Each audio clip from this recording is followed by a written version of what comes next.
Welcome to Neuronutrition Nuggets, the segment where I talk about nutrition and the brain and all the research in it. So I'm Annika, I'm an ADHD nutrition research expert, meaning I have read basically all the literature out there and I'm here to communicate it to you. If you do not know me or my channel, welcome. I would love for you to subscribe or follow if you're listening to the podcast, just so that you can stay on top of all the research with ADHD nutrition and also just general mental health nutrition research. That is everything that this channel is about. And if you have any comments, questions, make sure that you stick it in those comment sections below. I like to generate content based on what you actually want to see. So if there is something that you have a big question about, make sure you let me know so I can make sure I make content for you. All right, so today we are going to talk about the research about sugar-sweetened beverages, and ADHD. If you watched the video last week, I will link it right here. It was on sugar and depression and the research that we have that says sugar actually has a protective effect on depression. However, if you remember, we found that specifically sugar-sweetened beverages made depression potentially worse. So how could sugar make it potentially better, whereas sugar-sweetened beverages make it worse? That is where high-dose sugar at one time comes into play, and that's what we're going to talk about today. So let's just start off with what are sugar-sweetened beverages, because to a lot of us, it can mean a lot of different things. So we look at specifically what does the research say. When we look at sugar-sweetened beverages, it is different for adults versus kids. For adults, we tend to think of sugar-sweetened beverages as beverages that have 25 grams of added sugar or more in it. For a kid, it's closer to just 10 grams of added sugar. And that's a huge difference, right? So when we think of, say, chocolate milk, for example, depending on what brand you're getting, a 12-ounce glass of chocolate milk could be 20 grams of sugar. So even that is going way over your kid's limit, whereas it would not be counted if you are an adult. So that's like where all that difference comes in, because we are just different body compositions, right? Like a kid is so much smaller than an adult. So that's the first thing. There is a huge difference depending on what age you are, what your body size is. The other thing is a lot of us don't actually know what a sugar-sweetened beverage is. We just think it's soda, which I totally get because soda is that classic one, right? However, this is gonna be horrible. It's in your boba. Your boba tea, that is a sugar-sweetened beverage. Also your frappe you get from Starbucks, or that Red Bull, your iced tea. A lot of those are going to be considered sugar-sweetened beverages. Ooh.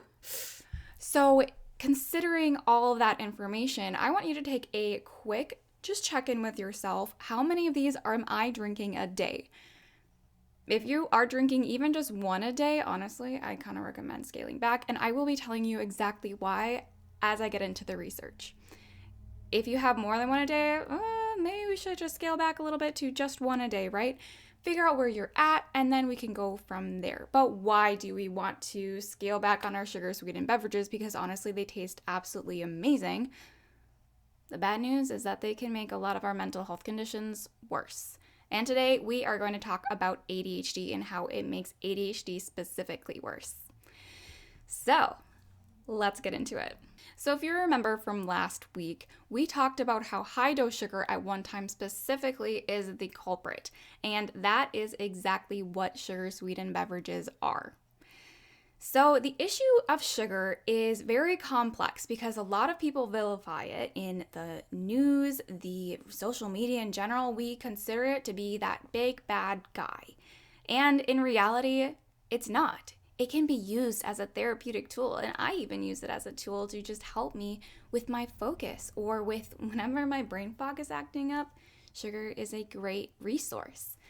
The issue is we just don't talk about the complexity because we often think sugar, that's bad, but where's the good with it, right? And so the bad is that, yes, it can increase inflammation. It can increase gut permeability. It can make your gut have a lot of dysbiosis. It can make your brain actually have more neuroinflammation. There are a lot of negatives associated with sugar consumption. However, the issue here is the overconsumption of sugar, not specifically the sugar itself. And that's exactly what we find in the literature with ADHD as well. So when we look at the literature with ADHD, a lot of us have been told that sugar is going to make it worse.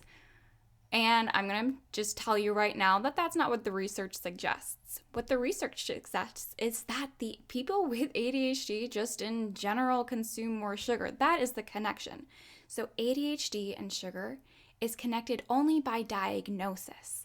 There was this study that looked at the connection, and they found that it was only connected with the diagnosis, but not connected with the severity. Therefore, it just means people with ADHD, for some reason, tend to consume more sugar than the average person.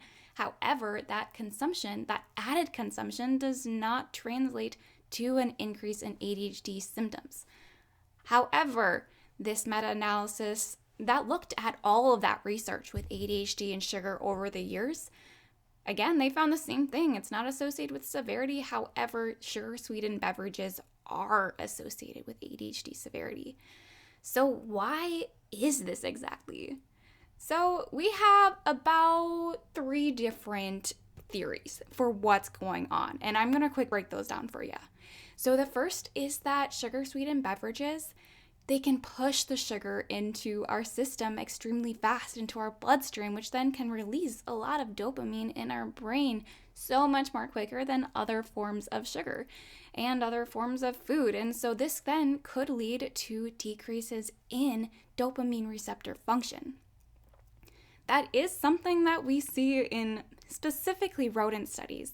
We cannot do this in humans based on that study that we see in the rats. So when we looked at that rodent study, we found that regularly consuming high-dose sugar leads to overall decreases in dopamine and also disrupted signaling in the areas of the brain associated with reward and motivation.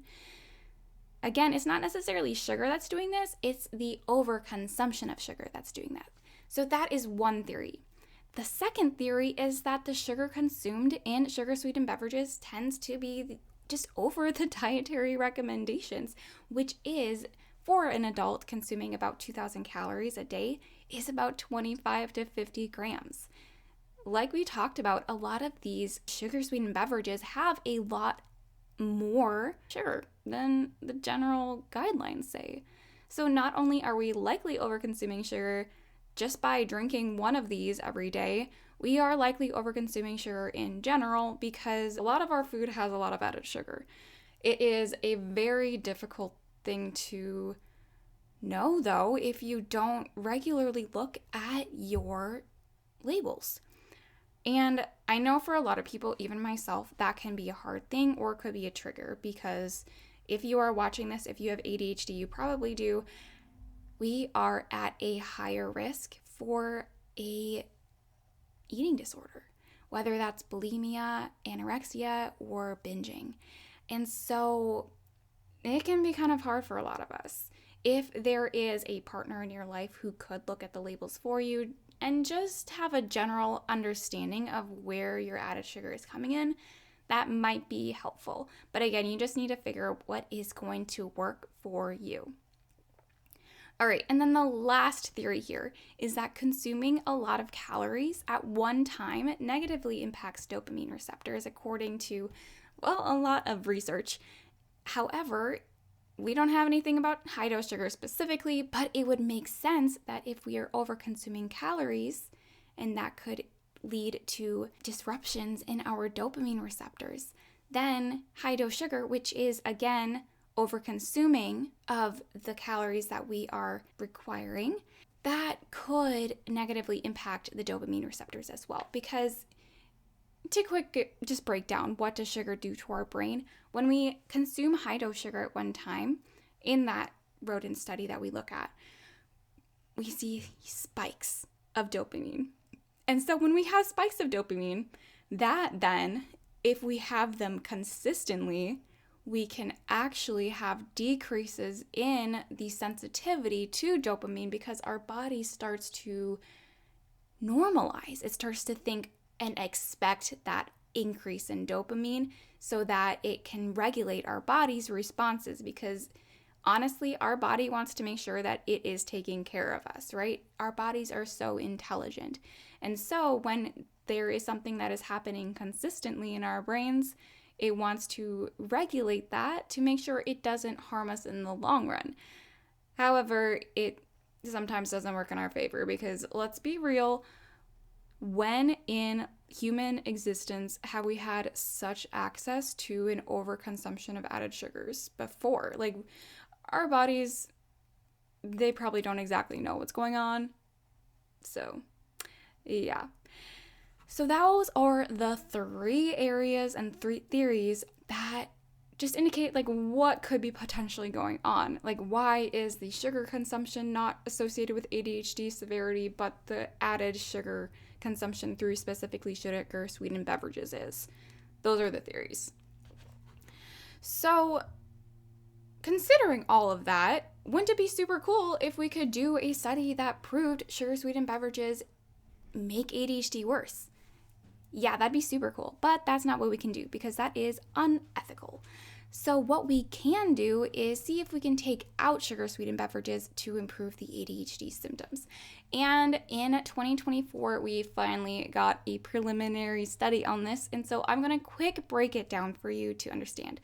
The biggest thing to know is that, again, it was a preliminary study, so unfortunately that means we cannot direct a lot of causality out of it. It is just a study that helps us make future studies.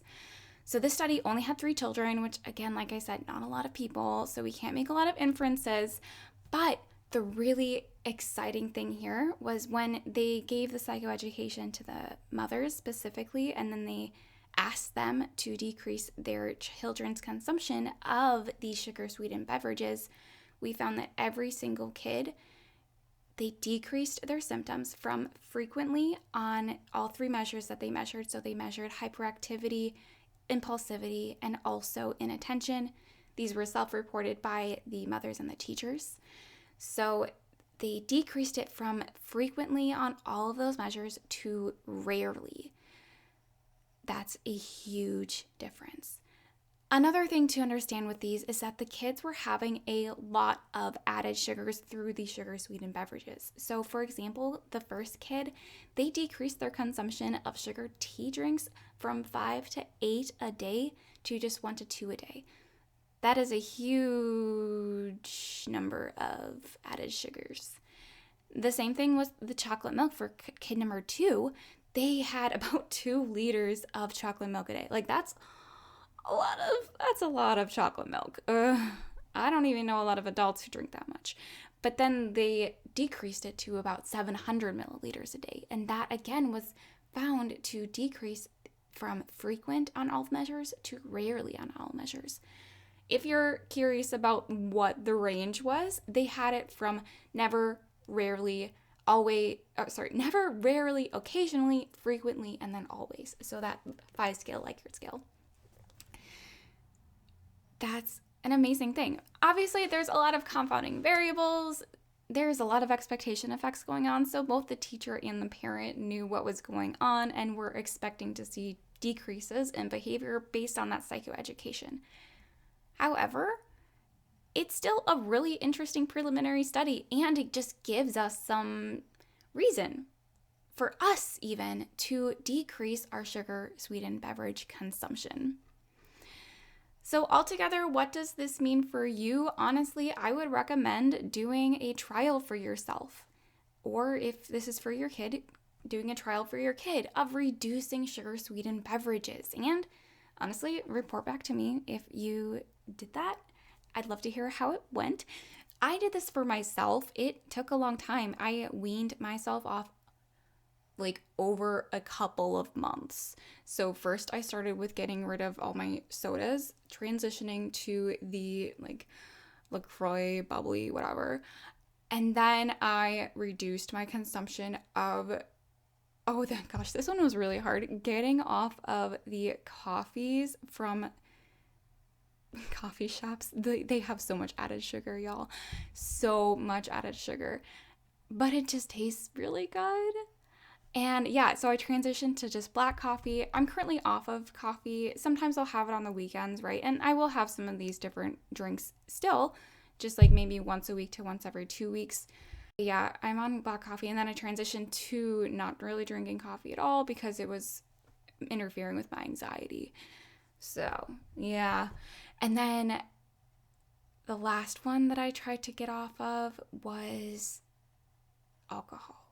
Alcohol, there's a lot of added sugars in alcohol. It is honestly beyond the fact that it also increases our ADHD symptoms there's a lot of different mechanisms. I will be putting a long form content on that one soon here too. However, alcohol, it is not good for us. There is honestly zero reason to drink it, if I'm being honest here, from a health perspective. Yes, there is that aspect of it could help with the socializing. However, it is not good for us in the long run, and it can actually increase ADHD symptoms as well as depression and anxiety severity. Here's a really quick list of drinks that are common offenders, and I would recommend you just take a look through those and see what are ones that you tend to drink a lot more of, and consider figuring out ways that you can reduce it for yourself. So non-diet sodas, if you're curious about what the research is with aspartame and ADHD, I will link that one right here as well. So non-diet soda is probably one of the easiest ones to drink for a lot of us. And then chocolate milk is another. Energy drinks. I know a lot of y'all do energy drinks. Again, the non-diet type of energy drinks. Coffee with more than just a splash of creamer, aka like all of your drinks from Starbucks or wherever you get your coffee from. Boba tea. I know, this one's the worst. I love boba tea so much. Again, I'll still have these. I just don't do it as much as I used to. Sweet tea is another big one, hot cocoa, and then like I said, the last one was alcohol. So I just really encourage you to look at each drink you consume for the next 2 weeks and just check the added sugar content. Just start to be aware of how much added sugar you're consuming through the sugar-sweetened beverages. Now, ideally, like I said, we are eliminating any of those drinks that have more than 25 milligrams of sugar if you are a adult, or consuming it just like once a week to once a month. Ideally, we just don't want to consume these as much. I'm not saying you have to completely eliminate it. If you want to like optimize your life, probably. But also, they bring a lot of joy. So if cutting it out completely makes you feel kind of sad, it's totally fine. Like I said, I continue to drink these. I'm just more mindful about it. And I'm also more mindful of how much added sugar I'm consuming through the day. There's also a few other things we can do when we consume these sugar-sweetened beverages. We can make sure that we are drinking it over a long period of time. That is one thing that we can do if you are drinking your sugar-sweetened beverages. That will essentially just decrease how strong of a dopamine spike in our brains it's going to have. And it's also going to make sure that the spike in our blood sugar is not going to be too bad either. That's probably one of the best things I can say. And then the last thing that a lot of people tend to have questions on is fruit juice okay? Again, I really encourage you to look at the label and look for the specific section that says added sugar. There is going to be a lot of the sugars in it. However, we care about the added sugar. Added sugar specifically is the thing that might increase our ADHD symptoms. It's a little complicated too because fruits just are incredible, and fruit juice contains amazing nutrients for our bodies. I think specifically about orange juice, we think that juices might actually make our insulin sensitivity worse, but we actually see that orange juice specifically was studied to improve insulin sensitivity. So that's another aspect where I'm just, if you like fruit juice, just don't cut it out. I drink a lot of fruit juice. Like, that's one of the easiest ways to get our servings of fruit in. So just be mindful about how it feels in your body, because if it does feel like you start to get a little bit shaky after you drink it, then maybe consider at least adding some protein with it. And if you still feel that jitteriness with the added protein, maybe consider just not drinking as much fruit juice as you normally do. All right, well, that was everything to know about the research on sugar-sweetened beverages and ADHD. Huge shout out to all of my Patreon members. If you do not know what my Patreon is, it is called the NutriMind Community. It is the place where we get to have conversations, group coaching every single month, the last Thursday of the month at 9 a.m. Central Time. And then I have a huge library filled with all of my resources that I add to monthly. You also get early access to the content. So if you are watching today, hey, you got this early. How exciting.